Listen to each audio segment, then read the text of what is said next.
This is an interview with Chuck McIntyre. Hi, I'm Zach Sarkarati. I'm the editor-in-chief for the Hawk newspaper. I'm Chuck McIntyre. I just did a very awesome presentation on disabilities. Very awesome indeed. So what can you tell me about yourself, Chuck?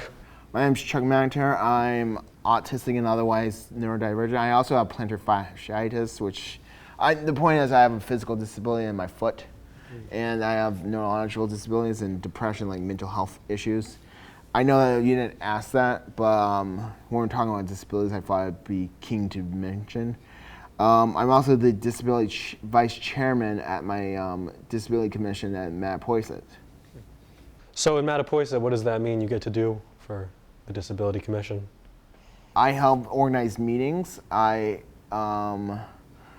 might have a bigger voice. Well, not a bigger voice. I'm not trying to be pretentious here, but like, I may suggest different topics, and you know, it makes me feel a little bigger. It makes me walk a little taller, more professional. Okay. So what can you tell me about the presentation you had today? We talked about 5 different groups of disability. That's sensory, physical, invisible or undiagnosed, neurological, and mental illness. We also talked about disability success history. We talked about self-advocacy, and we talked about allyship at the very end. Yeah. And how do you think it all went, the entire?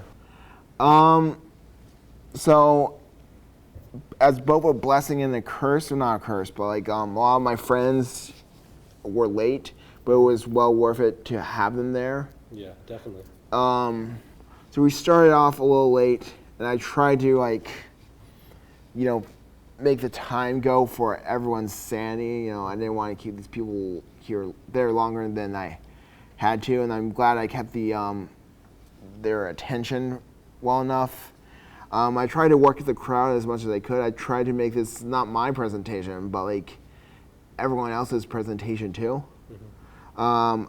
I had a lot of videos. Not all of them got played, unfortunately, but that's just how it goes sometimes. Yeah, I think you did a great job with time management and engaging the crowd, keeping people involved. So what inspired initially for you to do this disability discussion? 2017, I did my very first panel. I organized a panel on being autistic. Mm-hmm. I don't know what inspired that, but like maybe I just had enough of the neurophobia, the other forms of hassle or BS, if you pardon the expression.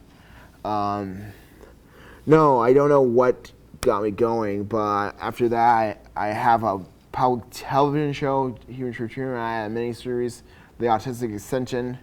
And from there, I did some talks at my local library. I did some more talks here. And like recently, I felt like, okay, I know all the disabilities enough that I can talk about those as well. Mm-hmm.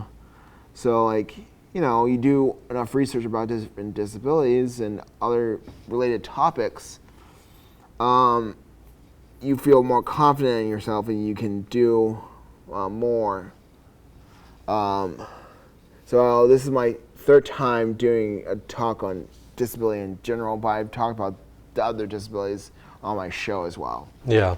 So what's kept you going for, that's what, 6 years, or no, 7 years at this point that you've been doing? 8. Wow, yeah. So what's just kept you doing it each year?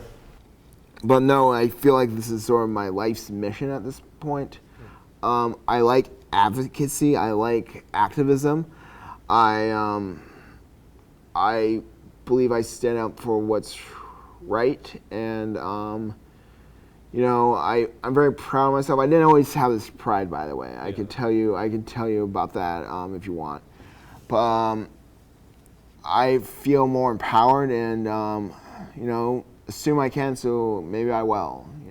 Or self-respect, self-belief, self-love, etc. Just like the video you had played. Yes, I played bunch of videos with that sort of subject matter. And so for it being your life work, this advocacy, what do you think set you down that path? I always been very left-wing oriented. I used to be part of this is not about disability so much, but I used to be part of civil rights organization, the United Front Civil Rights Organization, which focused more on black and other racial issues. But that opened my eyes to like, oh my God, the world is crazily horrible, and I don't want to use the word fascist, but I might suggest that it's, it flirts with it. Yeah. And I realized that I felt empowered through them, and I also this artistic self-advocacy network, I feel like they leave me with a great example. I want to empower myself. I want to empower others. There's no like catalyst though. This is not Batman, where my parents were killed due to ableistic bigotry or something. I'm not. Yeah. There's not one moment that I had a moment of clarity. It's a very gradual thing. Yeah, that's great.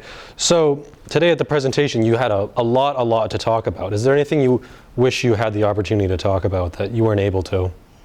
Yeah, I didn't research it, but you might have saw. I don't know if it was in the presentation, or I didn't show much of it in the presentation. But one of the issues is in disability. There's a lot of homeless disabled people, including people with mental illnesses, which includes veterans. Which yeah, definitely. Yeah, it's, I mean, why can't we support veterans better if we have more wars and more military power than anyone else? Yeah, they do so much to support us. What can we do for them? I don't agree with homelessness as a principle. Anyway, but I wanted to. I should have done a little bit more research. I want to talk about like how many people with disabilities get sexually assaulted. I forget the statistic though. Things like that. Police misconduct, police brutality. More of that. And I did show it in my video. I showed it in my video. Yeah. But I didn't speak myself of in major in depth. Yeah, for the police brutality, I remember you had mentioned that you had an experience. Is that correct? When I was like 15 years old, I'm autistic, so we talked about that a couple times. You'll have trouble making eye contact. I had this experience where my eyes were red because I was crying because I got hurt by someone. But that's not the point. The point is, I came out, and these kids, before it was legal, smoking the weed, kissing Mary Jane, and this cop said, "Excuse me, have you been smoking weed? Why can't you look at me in the eyes?" He was very aggressive, very angry, and this guy could have done much better if he was more cognizant and more appreciative of the fact that I'm autistic. And I have my anxiety, arguably worse then. So I was looking more at his utility belt, and I'm oh my God, this guy has a baton, a gun, a taser, etc. And I felt very small. It wasn't his job to make me feel small. It was his job to communicate, to make sure I wasn't doing anything I wasn't supposed to. But cops shouldn't approach people like that. There is, yeah. And yeah, it does sound like that is very rooted in the disabilities you have and his unawareness, insensitivity. I think that video you showed during the presentation was a great example of teaching people sensitivity. It's not just people with learning disabilities or intellectual impairments. It's deaf people. There was a video, I'm not sure if you've seen it. I assume you're a news junkie. Did you see the one with the guy had his cane as his blind cane in his pocket, and the cop gave him crap for not having his concealed weapon because they thought it was a gun and it wasn't concealed properly. they accidentally arrested him for that, even though it was a I don't know what do they call scene king, or I'm not sure what they call those kings. I know what you're referring to, though. Yeah, you know what I'm referring to. Yeah. Yeah. But yeah, and there's a lot of BS. So, Yeah, it sounds like it, definitely. Yeah. What were some things in the presentation you wish you had more time for to go over?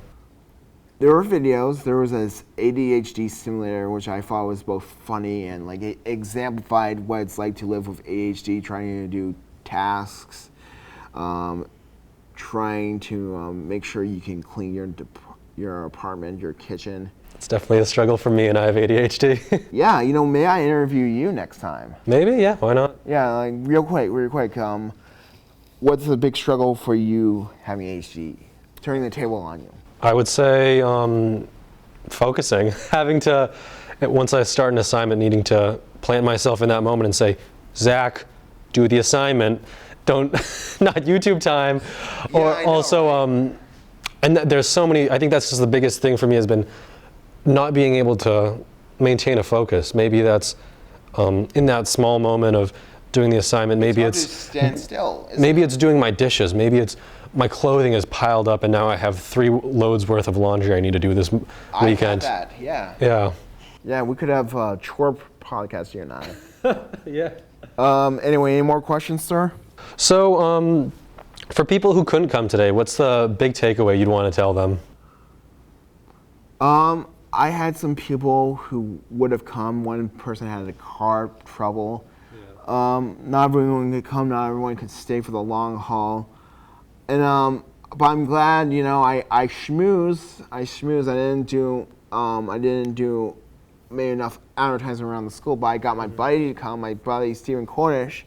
Yeah. He brought all of his friends from Livestream, and those were the people I wanted to talk to the most, the people with disabilities. And I think it's great he's able to bring them because it brought a lot more engagement and just a bigger group too as well to the event. Yeah, they kind of saved the audience, you know what I mean? Yeah. Maybe like less than 10 people would come if it wasn't for him. Yeah, so thank you, Steve. Yeah, and so do you plan on continuing this on to next year? Oh yeah, absolutely. You asked me what topic I would like to cover more. I could do an entire presentation on what happened to disabled people during the Holocaust. Yeah, I think. Did you know this guy collected some 600 brains? Wow, no, I did not know that. I knew there were many atrocities in the Auschwitz, but I did not know that. Do you have any more questions, or? I think that's all. Yeah, just if you were to summarize the event to give a person any of it. Awkward. It was pleasantly awkward, very loud, and I hoped exciting, and most importantly, educational and empowering. I definitely felt like it was. I'm glad I was able to attend. I'm glad to have you, Zach. All right. Thank you. Thank you for watching. That was an interview with Chuck McIntyre.